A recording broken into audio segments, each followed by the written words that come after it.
Hello friend, তোমরা সবাই কেমন আছো? আশা করি অনেক ভালো আছো। আর জামাই ষষ্ঠীর পর থেকে এসে আর ভিডিও দেওয়া হচ্ছে না, তার জন্য অনেক অনেক দুঃখিত। আসলে জামাই ষষ্ঠী খেয়ে দিয়ে এসে আর মন লাগছে না কাজে, আর তাই জন্যও ভিডিও করা হয় না। শরীরটা একটু ট্রাভেল যাচ্ছিলো। আর এখানেই দেখো, আমি সকালবেলা ঘুম থেকে উঠে পড়েছি আর বাবুকে বলেছি এই পড়তে বস, অনেক ঘোরা বেড়ানো খাওয়া দাওয়া আনন্দ হুল্লোড় হয়েছে, এবার একটু বই পড়ো। তো বাবুর স্কুলটাও চালু হয়ে গেছে, তবে আমার স্কুলে যাওয়া হচ্ছে না। আমাদের ঈদের কাজ হয় কি না সেই জন্য আর কি ওর পাপা অত সকালবেলা যেতে পারছে না। আসলে রাত 12:30 বাজতে রোজ বাড়ি আসছে, আর ওর পাপাকে ছাড়া ঘুমাবে না, সেই কারণেই আর কি স্কুলে যেতে পারছে না। আমার সকালের সমস্ত কাজ কমপ্লিট রেডি, আর ঠাকুরকে খেতে মানে সেবা দিয়েছিলাম, সেই সেবা টেবা তুলে নিলাম। এখন আমি এক জায়গায় যাচ্ছি। কোথায় যাচ্ছি বলো তো? তোমাদের দেখাচ্ছি। আমি এখন কাঁঠাল আনতে যাচ্ছি। তো এবছরে কারা কারা কাঁঠাল খাওয়া হয়ে গেছে তোমরা কিন্তু কমেন্ট করে জানাও। আমার কিন্তু এবছর প্রথম কাঁঠাল খাবো আমি এখান থেকে, তাও আবার গাছের কাঁঠাল। দেখতে পাচ্ছ, এই দিদি আমাকে ডেকেছিল, জামাই ষষ্ঠী এসেছিলো দিদি, আর এটা আমার পাড়ার এক দিদি হয়, খুব ভালো।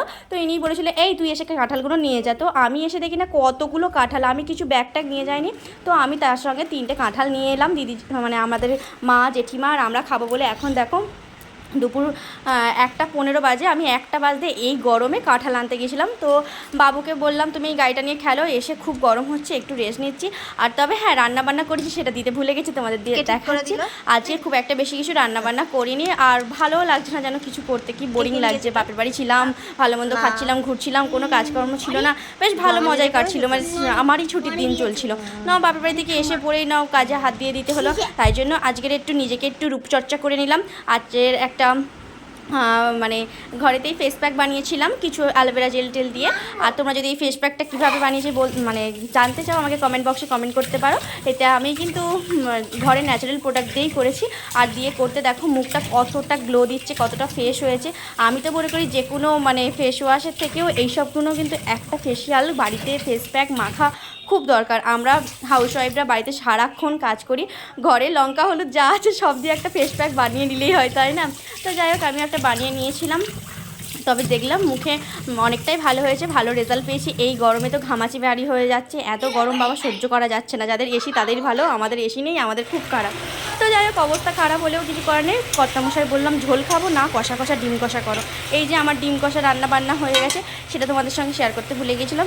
আজকে সেরকম কিছু রান্না করিনি, আগেও বলেছি। আজকে পটল ভাজি করেছি, ডাল করেছি, আর মা একটু এঁচড় চিংড়ি দিয়েছিল, আর ডিমের ঝাল করেছি একদম কষা কষা। তবে ডিমের ঝালটা কিন্তু আজকে দারুণ দারুণ হয়েছে, একদম সব কিছু পেস্ট করে নিয়েছিলাম আমি। কিন্তু শিলনোড়াতেই আদা রসুন পেঁয়াজ ধনেপাতা টমেটো তারপরে কাঁচা লঙ্কা সব কিন্তু আজকে নিজে হাতে বেটে রান্না করেছি, বেশ সুন্দর হয়েছে।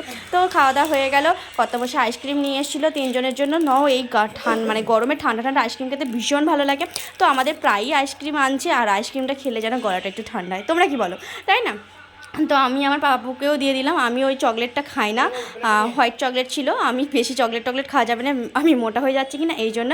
তো আমার ব্লগটা কেমন লাগলো, তোমরা ভালো লাগলে অবশ্যই লাইক করো। রাত্রিবেলায় রোল খাওয়া হলো, এটাই আমার কমপ্লিট ব্লগ। তোমাদের ভালো লাগলে অবশ্যই লাইক করো। থ্যাংক ইউ বন্ধুরা, একটু ছোটো ব্লগ।